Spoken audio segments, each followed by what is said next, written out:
Halo semuanya, perkenalkan nama saya Muhammad Ardian Sarasuna dan teman saya Randy Rianto Simarmata. Kali ini kami akan membahas mengenai seputar strategi pembelajaran. Nah, di dalam mata kuliah strategi ilmu pembelajaran sejarah. Nah, untuk saudara Densa, menurut saudara sendiri nih, pengertian strategi pembelajaran itu apa sih? Baru berguna tidak atau penting tidak bagi setiap guru itu memiliki strategi pembelajaran seperti itu? Nah, bagi saya itu ya, strategi pembelajaran itu sangat penting. Karena jika kita sebagai guru pastinya perlulah sebuah rancangan. Karena strategi pembelajaran ini kan sebuah rencana atau tindakan yang menggunakan beberapa metode dengan memanfaatkan sumber daya dalam pembelajaran tersebut agar pembelajaran tersebut menjadi efektif dan juga efisien. Berarti dalam kata lain, saudara sendiri mengiyakan bahwa strategi pembelajaran ini sangat penting seperti itu. Benar sekali. Kalau seperti itu, jika nanti saudara ini menjadi seorang peserta pendidik gitu, tenaga pendidik atau guru gitu, sistem pembelajaran seperti apa yang akan saudara terapkan nantinya ke para peserta didik saudara? Nah, jika saya nantinya akan menjadi guru yang akan saya terapkan yaitu di dalam ruangan di dalam proses pembelajaran itu saya pertama akan menerapkan sebuah sistem, yaitu sistem pembelajaran. Nah, sistem pembelajaran tersebut saya bagi di dalam empat sistem. Yang pertama itu ada humor pembelajaran. Nah, humor pembelajaran ini berguna atau tujuannya yaitu saat kita menjadi guru kita tujuannya itu membuat situasi itu menjadi lucu dan menyenangkan agar siswa tersebut itu tidak takut atau tidak merasa tertekan dalam belajar. Intinya mereka tidak ada tekanan di dalam proses belajar mengajar tersebut seperti itu. Nah, yang kedua ini ada pembelajaran di luar ruangan. Nah, di pembelajaran di luar ruangan ini apalagi jika nantinya saya akan menjadi guru sejarah. Guru sejarah ini kan jika kita belajar berpatokan di dalam ruangan, berpatokan kepada buku, terus pastinya kan ada rasa bosan dan rasa tidak nyaman lah kan. Jadinya agar proses pembelajaran itu menjadi efektif dan efisien, saya menggunakan sistem pembelajaran di luar ruangan ini agar pembelajaran itu siswa tersebut itu dapat berlangsung melibatkan pengalaman langsung dan juga akrab terhadap lingkungan sekitar. Dan juga kan di pembelajaran di luar ruangan ini kita bisa belajar, kita bisa mengajari mereka bahwa kita bisa nih kasih tunjuk gitu kan, mengasih lihat bagaimana situs-situs sejarah ataupun peninggalan seperti studi tour lah seperti itu. Nah, yang ketiga itu ada pembelajaran digital. Nah, pembelajaran digital ini yang saat ini sangat mempengaruhi dalam proses pembelajaran ya. Karena pembelajaran kita tidak bisa nih pembelajaran seperti zaman dahulu hanya calis hitung ya kan, baca, tulis, hitung. Nah, pembelajaran digital ini bagusnya itu karena bisa mempercepat ataupun mempermudah akses dalam mencari segala sesuatu.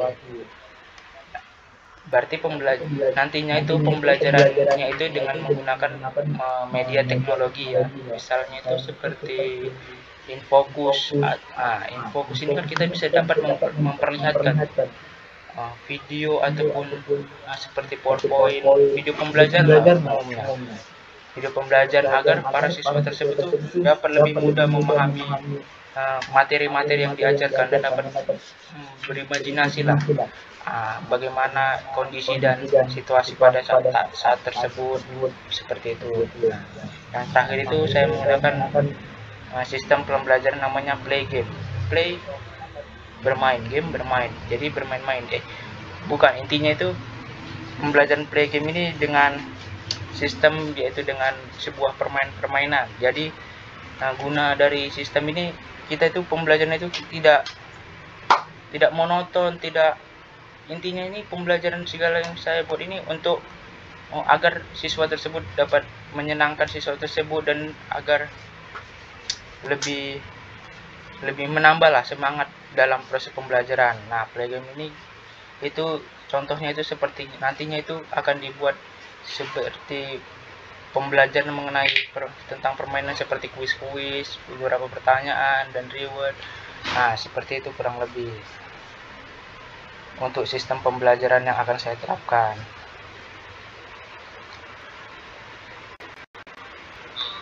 Ayo. Oke. Nah, tadi kan sudah katakan tuh sistem-sistem pembelajaran yang akan saudara lakukan. Nah, dalam pengaplikasiannya kan pasti menggunakan metode-metode itu dalam pengajarannya.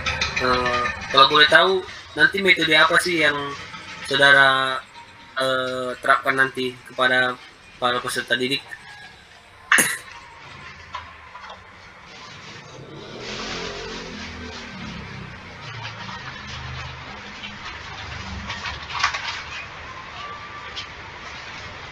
Nah, untuk metode itu metode pembelajaran nih saya ada membuat itu yaitu 8 metode. Yaitu dengan yang pertama nih metode demonstrasi namanya. Nah, demonstrasi ini bukan seperti demo-demo yang apa itu ya. Metode ini itu mengharuskan ya kan sebuah guru itu memperagakan sebuah kejadian yang mana itu cara kerja suatu alat atau teori-teori tertentu. Nah, digunakan yang berarti demonstrasi ini guru itu mempraktekkan lah apa yang dilakukan siswanya, jadinya siswa tersebut mengerti, apalagi kan jika terdapat di siswa yang dapat visual dia kan lebih mengerti gitu. Dia dapat melihat gurunya ini memperagakan seperti ini, jadi pembelajaran itu seperti ini, tujuannya itu ingin kesini seperti itu. Nah, yang kedua itu ada metode diskusi namanya. Nah, metode diskusi ini dibuat untuk siswa atau peserta didik itu melakukan interaksi dengan teman-temannya dan dapat mengutarakan pendapatnya, baik setuju atau tidak setuju pada hal tersebut. Nah, agar anak-anak ini dapat berani gitu mengutarakan pendapatnya, dapat berani bersuara, dapat berani memunculkan ide-ide baru, yang mana ide ini walaupun tidak diterima tapi tetap munculkan saja ide. Karena pastinya tidak ada ide yang tidak berguna, pasti ada di beberapa kesempatan itu ide tersebut pastinya berguna. Nah, yang ketiga itu ada namanya metode debat.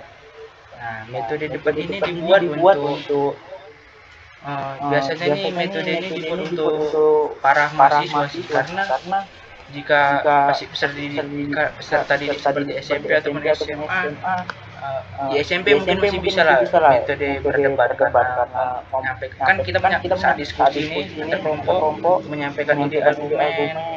Nah, setelah itu kayak seperti menampilkan lah gagasan dan idenya, dan idenya itu bisa disangkal gitu kan. Jadi pembelajaran itu semakin aktif dan menurut saya itu semakin seru karena bisa saling bertukar pikiran, yang tujuan itu bukan mencari yang mana yang baik dan paling salah, tapi mencari mana yang paling benar antara yang benar.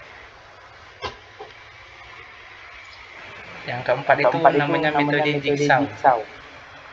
Nah, di dalam metode ini anak-anak nanti ini akan dibagi beberapa kelompok. Nah, anak tersebut dilatih memiliki kerjasama yang baik. Hampir sama sebenarnya metode diskusi, tetapi berbedanya yaitu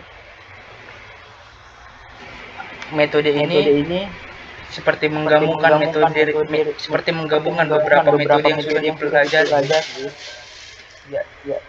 yaitu dan kemudian yang metode tersebut itu didengarkan dan mendukung satu sama lain, yang artinya metode ini tuh saat kita sudah dipelajari nih materi tersebut, baru metodenya ini kan didengar nih sama beberapa temannya kan. Nah kemudian temannya tersebut setelah menyampaikan gagasan dan idenya, mereka menjadi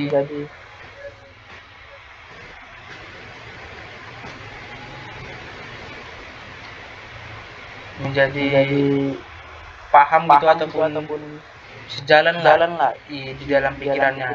Intinya ini metode ini untuk apa? Untuk mencapai keputusan bersama seperti itu.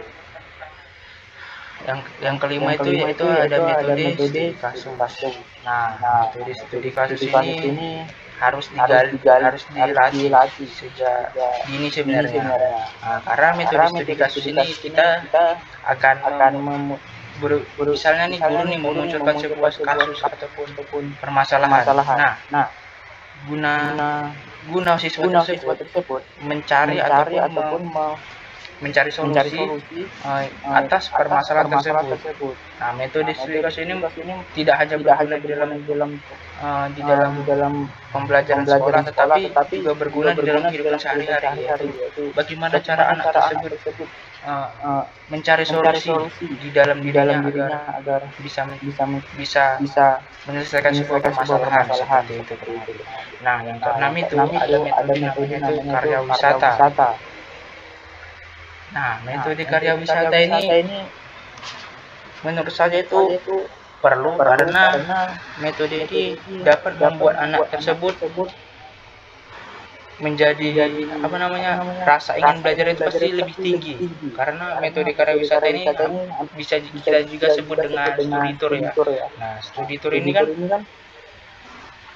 dapat membuat para siswa lebih belajarnya itu dia have fun gitu, kayak gak ada tekanan, seperti jalan-jalan lah memperdalam ilmu, mencari sesuatu. Apalagi kan misalnya saya menjadi guru sejarah nih, pasti butuh lah namanya studi tour, karena untuk memperkenalkan dan memperlihatkan bahwa peninggalan itu benar-benar masih ada sampai sekarang seperti itu. Nah, yang ketujuh ini ada namanya metode itu resitasi. Nah, metode ini yaitu guru tersebut menyuruh membuat merangkum sebuah materi yang telah diajarkan ataupun didengarkan dalam baik itu audio ataupun visual gitu. Jadinya intinya itu anak tersebut itu mengerti tidak apa yang telah disampaikan guru tersebut. Guru tersebut itu menanyakan hal tersebut dan anak tersebut menjelaskan kembali apa yang telah dipaparkan oleh guru tersebut. Nah, lebih seperti itu. Nah, yang ke-8 itu yang terakhir itu ada namanya metode praktikum. Nah, untuk metode praktikum ini kan sudah sering kita lakukan di dalam di lingkungan sekolah-sekolah kan, atau praktek ataupun ya seperti eksperimen langsung. Nah, jika nanti saya jadi guru, yang akan saya terapkan itu metode, salah satunya itu adalah metode praktikum, karena metode praktikum ini kita dapat mengeksplor atau menggali kemampuan anak tersebut dalam bereksperimen secara langsung, apalagi kan di dalam mata pelajaran sejarah kita dapat menggali potensi anak tersebut seperti tentang apakah dia bisa menggali sebuah materi-materi yang tentang sejarah-sejarah yang masa lampau seperti itu. Intinya itu menggali potensi di dalam diri anak tersebut. Seperti itu, saudara di Sinar Mata. Baiklah, berarti dalam penerapannya nanti saudara ini tidak hanya berpaku pada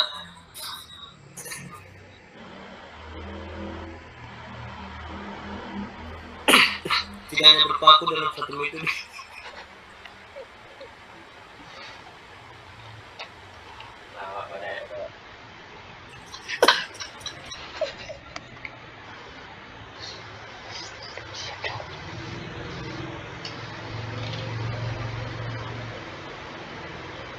Tidak berpaku apa ya? Dalam arti kan banyak tuh misalnya guru-guru tuh yang dalam proses mengajarnya itu cuma berpaku pada satu metode saja. Itu yang membuat bahwa proses mengajarnya itu tidak berjalan dengan baik. Berarti dalam kata lain di sini saudara Dansa akan menerapkan banyak metode untuk mendukung para peserta didiknya untuk lebih semangat lagi dalam belajar. Apakah seperti itu? Benar sekali, karena di dalam metode yang banyak ini pasti kan kita membuat sistem dalam ruangan proses belajar mengajar itu tidak monoton seperti itu. Jadinya siswa tersebut tidak bosan dengan hanya dijelaskan seperti itu. Kan ini banyak nih metode ini. Menurut saudara sendiri pasti ada nih nanti halangannya ini. Halangan terbesar atau salah satu halangan yang akan saudara hadapi dalam menerapkan metode ini, itu halangan itu dalam bentuk apa sih? Entah dalam bentuk biaya atau dalam apa seperti itu. Apakah ada nanti halangannya dalam menerapkan metode ini? Nah, menurut saya metode dari 8 ini yang mungkin agak sulit dilaksanakan jika di lingkungan di jenjang SMP lah ya. Mungkin dia semua sudah bisa yaitu di metode karya wisata ini atau di studi tour. Nah, kadang-kadang kan orang tua kita juga harus adanya hubungan koordinasi kepada orang tua peserta didik seperti itu kan, bahwa orang tua tersebut mengizinkan nggak studi tour seperti itu, dan juga permasalahan lain itu yaitu memang benar, yaitu biaya dalam studi tour ini. Nah, kurang itu sih masalah dalam mungkin ada kendala di dalam karya wisata tersebut. Baik berupa dari persetujuan orang tua dan juga biaya seperti ya halangannya. Baik, untuk saudara Ade sendiri, apakah ada sepatah dua kata untuk menutup bincang-bincang kita kali ini? Nah, untuk ini juga saya membuat di PPT saya itu sebuah mungkin bukan kata quotes. Nah, yaitu bunyinya itu seperti ini. Seorang guru itu adalah orang yang menginspirasi bahwa selalu ada bebatuan di jalan yang menghadang. Dan tugas guru tersebut memberitahu bagaimana memanfaatkan batu tersebut agar batu tersebut dapat digunakan dengan baik. Intinya itu semuanya itu pasti adalah rintangan dan halangan, tapi bagaimana kita membuat rintangan dan halangan tersebut menjadi sebuah jembatan kita untuk melangkah lebih maju lagi ke depannya. Intinya menjadi dalam arti guru itu selalu mengedukasi seperti itu, setiap hari harus selalu mengedukasi atau selalu memberikan pelajaran. Memberi edukasi dan motivasi lah kepada siswa tersebut. Baiklah, terima kasih. Demikianlah bincang-bincang saya dengan saudara Dansa.